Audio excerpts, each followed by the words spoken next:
Doctor BR Ambedkar Konaseema జిల్లాలోని ముమ్మిడివరం మండలం కొత్తలంక ప్రాథమిక ఆరోగ్య కేంద్రం గత సంవత్సరం 5 నెలలుగా ల్యాబ్ టెక్నీషియన్ లేని పరిస్థితి కొనసాగుతోంది. దీని కారణంగా సమీప గ్రామాల ప్రజలు తీవ్ర ఇబ్బందులు ఎదుర్కొంటున్నారు.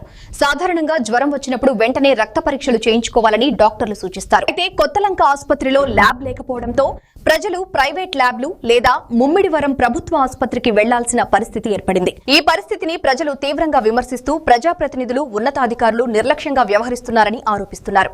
కొత్తలంకకు సమీపంలోని ఐనాపురం, కర్రివాణిరేవు, మర్లపాలెం, గాడిలంక, చిన్న కొత్తలంక వంటి గ్రామాల ప్రజలు ప్రతిరోజు వైద్య సేవల కోసం ఈ ఆసుపత్రిపైనే ఆధారపడుతున్నప్పటికీ ల్యాబ్ టెక్నీషియన్ లేకపోవడం పెద్ద సమస్యగా మారింది.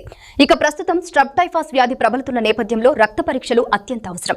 అలాంటి సమయంలోనే ల్యాబ్ మూతపడిపోయి ఉండడం ప్రజలను మరింత ఇబ్బందుల్లోకి నెట్టేసింది.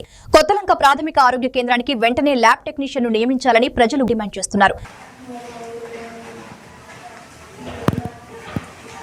ప్రెజెంట్ మాకు ల్యాబ్ టెక్నీషియన్ ట్రాన్స్ఫర్ అయ్యి వెళ్ళడం జరిగిందండి. ఇంకో 15 డేస్లో మాకు ల్యాబ్ టెక్నీషియన్ని వేస్తామని చెప్పి అధికారులు చెప్పున్నారు. మా డిఎంహెచ్ఓ గారు కూడా చెప్పున్నారు. వాళ్ళు వచ్చినామంటే ఇంకా మనకి ల్యాబ్ టెస్టులన్నీ కూడా ఎటువంటి అంతరాయం లేకుండా కొనసాగిస్తాం.